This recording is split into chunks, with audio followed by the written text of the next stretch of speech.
ওম শান্তি। আপনাদের সবাইকে স্বাগত আমাদের স্টুডিওতে জ্ঞান সরোবরে মাউন্ট আবুতে। আজ আমাদের সাথে উপস্থিত আমাদের ভবানী শঙ্কর ভাই মেদিনীপুর থেকে এসেছেন মাউন্ট আবুতে। নমস্কার। ভবানী শঙ্কর ভাই তার পরিচয়ে আপনি সে তার নিজের মুখেই দেবেন, তিনি কবে জ্ঞানে এলেন, কীভাবে এলেন। ওম শান্তি। আমি পশ্চিম মেদিনীপুর ওয়েস্ট বেঙ্গল থেকে এসেছি। আমি 2010 সালে জ্ঞানে এসেছি। আর জ্ঞানে আসার পর আমি যে বেনিফিটগুলো, আমি যে লাভ পেয়েছি, সেই লাভগুলো আপনাদের সঙ্গে একটু শর্টে শেয়ার করতে চাই। আমি যেমন প্রথমে ভাবতাম যে সিরিয়ালগুলো দেখতাম, তখন ভাবতাম যে ব্রহ্মা, বিষ্ণু, শঙ্কর যে তিনজন এক দুজনের যোগে, কারোর যোগে বসে আছে, কাউকে ভাবছে, কাউকে মনে করছে। আমি তখন বামুন, যে লৌকিক বামুন হয়, তাদেরকে জিজ্ঞাসা করতাম যে এটা ওরা যদি ভগবান হয় তাহলে ওরা কাকে ভাববে, ওরাই তো সর্বসর্বা, কিন্তু তারাও কারোর এতে আছে। তখন আমাকে ঠিক উত্তরটা ওরা দিতে পারতো না। ওরা কি বলতো যে এরা এক দুজনকে নিজেদের মধ্যে ভাবাভাবি করে, মনে করে। আমার তো সেটা ঠিক মনে লাগলো না। তো এরকম কিছুদিন আরও কিছু কিছু কোশ্চেন আসতো, যেমন ধরুন কেউ মানসিক করলো, মানসিক করার টাইমে ও কি করলো, ছাগলের বলি দেয়। নিজের ছেলেকে বাঁচাবার জন্য একটা নির্জীব প্রাণীকে হত্যা করা, সেটাও আমার মনে হতো না। কালী মন্দিরের সামনের থেকে যখন আমরা ক্রস করতাম, দেখতাম শনিবার বা মঙ্গলবার, দেখি প্রচণ্ড বলি, রক্তই রক্ত, সেইখান থেকে যেতে ইচ্ছা করতো না। তো ওইগুলো মনে হতো। তো হঠাৎ একদিন আমি 2010-এ আমার যে নিজের দিদি, উনি জ্ঞানে চলতেন। তো আমি একদিন হঠাৎ দেখলাম, যে জিজ্ঞাসা করলাম এটা কি। তো উনি বললেন এটা ব্রহ্মকুমারী ঈশ্বরী বিশ্ববিদ্যালয়ে নিঃশুল্কে, মানে কোনো পয়সা লাগছে না, ওইখানে রাজযোগা শেখানো হয়। তখন আমি জিজ্ঞাসা করলাম এই রাজযোগার দ্বারা কি হয়। তখন বলে নিচে প্র্যাকটিক্যাল অনুভব না করলে ওটা জানা যাবে না। তো আমি খুব ইচ্ছুক হলাম, আমি একদিন গেলাম ওইখানে, যে দেখলাম ওইখানে পরিবেশটাই আলাদা। আর ওরকম পরিবেশ তো আমি অন্য জায়গায় কোনো জায়গায়ও পাইনি। তো যে যখন আমাকে বললেন, বসালেন, দিয়ে ওই 7 দিনের কোর্সটা করালেন, করানোর পরে যখন আমি ভগবানের আসল পরিচয় পাই, যে উনি নিরাকার জ্যোতির্বিন্দু। এমনিতে অনেকেই ধর্মে বলে যে গড ইজ ওয়ান, কিন্তু গড ইজ ওয়ান যদি বলি আমি, কৃষ্ণ যদি কেউ বলে, মুসলিম বলে তাকে তো ভগবান বলে মানে না, বা আল্লাহকে হিন্দুরা মানে না, তাহলে যদি একই গড হতো, এরা গড হতো, তাহলে সবাই মানত, কেউ মানছে না। তারপরে আপনার যখন আমরা ঘরে পুজো পাওয়ারি করি, যখন কোনো বামুন এসে পুজো করে, তো কি হোমযজ্ঞে কি বলে, ওম গণেশায় দেবতায় নমঃ। উনি আর ভগবান বলে উল্লেখ করে না। যদি উনি ভগবান, ওনারাই ভগবান হতো, তাহলে ওই ব্যাপারটা উল্লেখ হতো। যখন আমি রাজযোগা ব্রহ্মকুমারী ঈশ্বরী বিশ্ববিদ্যালয়ে যখন রাজযোগা শিখলাম, পরিচয় পেলাম, তখন আমি বুঝতে পারলাম যে ভগবান নিরাকার জ্যোতির্বিন্দু, যিনি পরমধামে থাকেন। উনি আমাদের যেমন এই শরীরের বাবা, আমাদের লৌকিক বাবা আছে, যেটা আমাদের বাড়িতে থাকে, আর এই আত্মা, যেই বডিটা, বডির যে ভিতরে যে পাওয়ারটা, সেইটাকে আত্মা বলা হয়, সেটা এইখানে থাকে। ওনার বাবা হচ্ছে পরমপিতা পরমাত্মা, আমরাই সেই আত্মা। তো এই পরিচয় পাওয়ার পরে, আগে আমরা বলতাম যে আমার হাত, তখন বুঝতাম না যে আমারটা বলছি কেন, আমি হাত বলতাম। তো তো যখন এইখানে জ্ঞানটা পেলাম, তখন বুঝতে পারলাম যে এটা আমার, মানে এর মধ্যে আমিটা কি। তো আমার যে বাবা, লৌকিক বাবা মা, আমার যদি একটু আঙুল পুড়ে যায়, এই তো ওতে বলবে ওষুধ লাগাও, এ করো।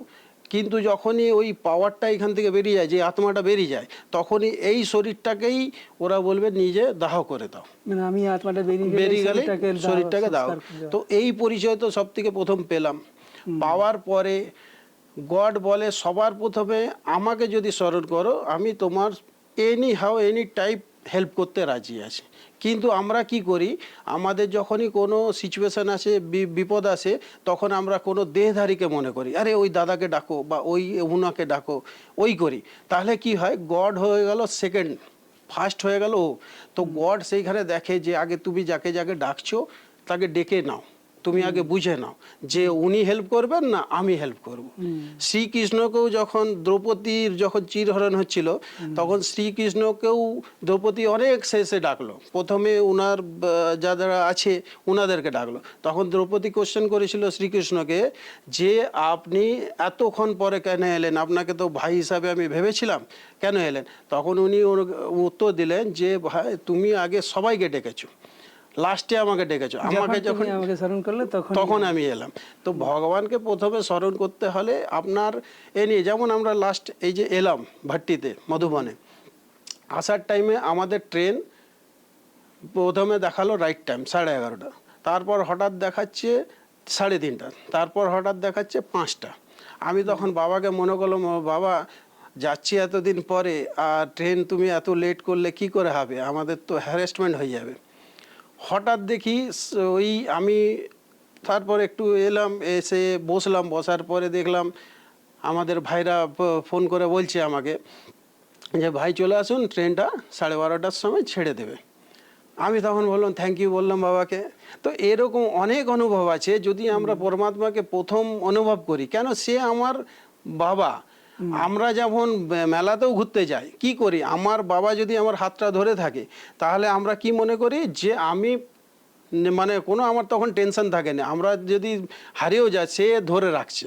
কিন্তু আমাদের হাতটা ওনার সঙ্গে পরমাত্মার সঙ্গে ধরে রাখতে হবে, তার ধরে রাখার প্রসেসিং বা তার ধরে রাখার একটা সিস্টেম আছে, আর কিচ্ছু নাই, একদম ইজি। 7 ডেজ কোর্স হয় বিনা শুল্কে, কোনো পয়সা নেয় না, আর ওই পরিচয় দেয়। আর এইখানে পরিবেশ যেমন দেবী দেবতা, আমরা যখন বাড়িতে নারায়ণের পুজো করি, তো লক্ষ্মীনারায়ণ পুজো করি, তখন কি করি আমরা পুরো ঘরটাকে পরিষ্কার পরিচ্ছন্ন করে নতুন বাসনে করি। আর সেই লক্ষ্মীনারায়ণকে কি আমরা পান গুটকা বা ড্রিঙ্ক ফ্রিঙ্ক কিছু দিই না, সব শুদ্ধ শুদ্ধ জিনিস দিই। তো আমাদের যদি এই আত্মার যে ক্যারেক্টার সেটাকে যদি আমরা ঠিক করতে চাই, তো আমরা ওই নেশার জন্য আমরা চলি না। মানে দেবী দেবতা যদি ওই ক্যারেক্টার আমরা তৈরি করতে চাই তাহলে আমাদেরকে আমাদের প্রসেসিং চেঞ্জ করতে হবে। সেই প্রসেসিং কি চেঞ্জ করতে হবে, সেই চেঞ্জ করার বক্তব্যটা রাখবে কে? সব মানুষ তো মানুষের মতন মত দেয়, যে যার নিজের মত। একমাত্র পরমাত্মা এসে যখন ওই মতটা দেন, তার যদি শ্রীমত, উনি ওনার শ্রীমতে যখন আমরা চলি, তো ওই শ্রীমতের দ্বারা আমরা নিজের আত্মার যে গুণগুলো আনি, ক্যারেক্টারগুলো চেঞ্জ হয়, আমাদের মধ্যে পজিটিভিটি আসে, নেগেটিভ থেকে দূর হয়। তো এর যে লাভ, তো আপনাকে যা মানে লাভের কোনো গুনতি নেই, আমি কটা লাভ গুনাবো, যে 5 মিনিটের আমাদের শো আছে তার মধ্যে সব তো লাভ বলা যাবে না। আজকে যে খুশি, আজকে যে এই খুশিটা আগে ছিল না। আজকে যে খুশিটা পেয়েছি এটা আন্তরিক খুশি। আমরা কি করি, কোনো জিনিস একটা গিফট পেলাম, ধরুন মোবাইল পেলাম, মোবাইল থেকে কি হলো, মোবাইলটা পেলাম ততটুকু খুশি, তার 2 দিন পরে কোনো একটা নেগেটিভিটি কাজ হলো আমাদের প্রতি, আমাদের খুশিটা গায়েব হয়ে যায়। কিন্তু পরমাত্মা এসে আমাদেরকে সদাবহার যেটাকে বলা হয়, মানে সব সময় আমাদের খুশি। কেন কি আমরা পাঠ বজাচ্ছি এই জীবনে এসে, আজকে এই শরীরে, কালকে আরেক শরীর। অনেকেই বলে যে মরলে অন্য ঘোড়া হবি, কুত্তা হবি, কিন্তু এইখানে এসে ওই পরিচয়টা পেলাম যে মানুষ মরলে মানুষই হয়। তার পরিচয় বাবা এসে বলছে যে তুমি মানব আত্মা, তুমি মনুষ্য জন্ম নিলে, মনুষ্যের শরীর ছাড়লে আবার তুমি মানুষই জন্ম নেবে। অর্থাৎ তুমি যে কর্ম করছো, তোমার কর্মের ফল যেমন কর্মের তেমন ফল, তোমাকে মানুষ হয়েই করেছো, তো মানুষ হয়ে ভুগতে হবে। তো যেমন বলে না, লোক এমনি বলে মানুষ হলে খারাপ কর্ম করলে কুত্তা বিড়াল উমুক তুসুক হবে, কিন্তু তারপরে বলে যে এইটা তো আগের জন্মের ফল। যদি আমি কুত্তা বিড়াল হতাম তাহলে আগের জন্মের ফলটা হতো কি করে? এই বিষয়ে আমাদের ডিটেল আগে আমাদের বসে জিনিসগুলো জানার দরকার আছে, যে আমাদের যে পুনর্জন্ম হয়, আমি যে আত্মা, এবং আমরা যে পুনর্জন্ম নেই, আমরা অন্য কোনো প্রাণী হয়ে জন্ম নেই না, কেবল মানব হয়েই জন্ম নেই। অর্থাৎ কুত্তা হয়ে জন্ম নেবে, মানুষ হয়েই জন্ম নেবে, কিন্তু তার সংস্কার, তার যে কর্ম, তার যে হ্যাবিটস, সেইটা কীরকম হবে তার কর্মের উপরে ডিপেন্ড করছে। অর্থাৎ সে ভালো কর্ম করে তার সংস্কার ভালো হবে এবং ভালো মানুষ হয়ে জন্ম নেবে। সে যদি স্কুল তৈরি করে তাহলে তার আগের জন্মে তার বিদ্যা ভালো পাবে, সে যদি হসপিটাল তৈরি করে তাহলে নিশ্চিতভাবে তার কর্ম হিসাবে তার হেলথ ভালো পাবে। হ্যাঁ, কেউ যদি মহল মানে যদি কোনো অনাথালা বা আশ্রয় স্থল মানে তৈরি করে তাহলে সে রাজমহলে জন্ম নেবে। এই যে কর্ম এবং কর্মের ফলটা মানুষ তার নেক্সট জন্ম সেটা বুঝবে কি করে, সেগুলো ডিটেলভাবে আমাদের আগে আলোচনা করব। এখন আমার প্রশ্ন যে আপনি যে ভগবানকে পেলেন, এই যে জ্যোতির্বিন্দু শিব বাবা আর এই যে ব্রহ্মা বাবা, এই ব্রহ্মা বাবার ভিতরে যে শিব বাবা আসছে আমাদেরকে যে শ্রীমত দিচ্ছেন, জ্ঞান দিচ্ছেন, ভক্তির ফল, অনেক ভক্তি করার পর আমরা আজকে এই জন্মে আমরা ভগবানকে চিনতে পেরেছি। এখনো যারা ভগবানকে চিনতে পারেনি অর্থাৎ তাদের এখনো ভক্তি শেষ হয়নি, আর ভক্তি শেষ হয়নি বলেই তারা এখনো সেই জ্যোতির্বিন্দু যে শিব বাবা যাকে আমরা বলার উদ্দেশ্য, তাকে এখনো তাকে চিনতে পারেনি। আর একদিন আসবে সবাই তাকে চিনতে পারবে, কিন্তু তখন অনেক লেট হয়ে যাবে, অনেক দেরি হয়ে যাবে, তখন আর সময় থাকবে না যে তাকে বসে আমি স্মরণ করব, তার সঙ্গে অনেক মনের কথা বলবো, সে সময় তখন বিনাশের সময় চলবে। তো এখন সেই শিব বাবা আপনাকে কিভাবে সহযোগ দিচ্ছে তার কিছু ছোট ছোট অনুভব যদি মনে আসে আপনি সবাইকে শেয়ার করতে পারেন। আমি আগে যখন আমি জ্ঞান পাইনি তখন আমি ওই কিছু নেশা পানি যেমন গুটকা এই টাইপের খেতাম। আমি অনেকবার চেষ্টা করেছি ছাড়ার, কিন্তু আমি ছাড়তে পারিনি। আচ্ছা। তো এই জ্ঞানটা পাওয়ার পরে আমি ভাবিনি যে এটাকে ছাড়তে হবে বলে। ওটা কখন যে আমার জীবন থেকে অটোমেটিক সরে গেছে আমি নিজেও বুঝতে পারিনি। আজ তো কেউ যদি আমার কাছে ওরকম গুটকা বা কিছু খেয়ে দাঁড়ায় তো ওইখানে আমাকে দাঁড়াতে মানে আমার দাঁড়ানো ভালো লাগে না। তো ওরকমই খাওয়া দাওয়া যেমন আমরা খাই, আগে কি করতাম, রাত্রে লেট নাইট ঘুমাতাম, সকালে উঠতাম দেরি করে, তো ওইটা কি হতো আমাদের শরীরের উপরে প্রচণ্ড এফেক্ট হতো।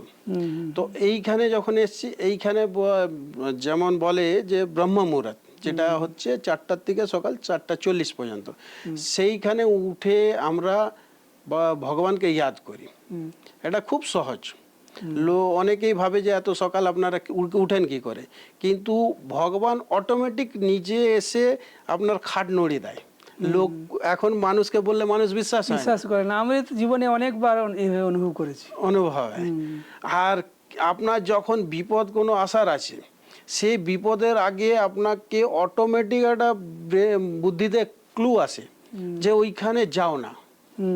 ঠিক আছে, পূর্বাভাস। হ্যাঁ, উপহাস। ওটা যখন আসে তখন ওই অনুভবেই যখন আমরা বুদ্ধিটা ক্লিয়ার রাখি, যদি আমাদের মনটা শিব বাবার সঙ্গে জুড়ে থাকে, আমাদের লিঙ্কটা বাবার সঙ্গে জুড়ে থাকে, আমাদের পূর্বাভাস যেটা ইনটিউশন বলা হয় ইংলিশে, ওটা আমাদের ক্ষতিটা হয় না, আমরা সেফ আগে থেকেই জানতে পারি, সেফ থাকি।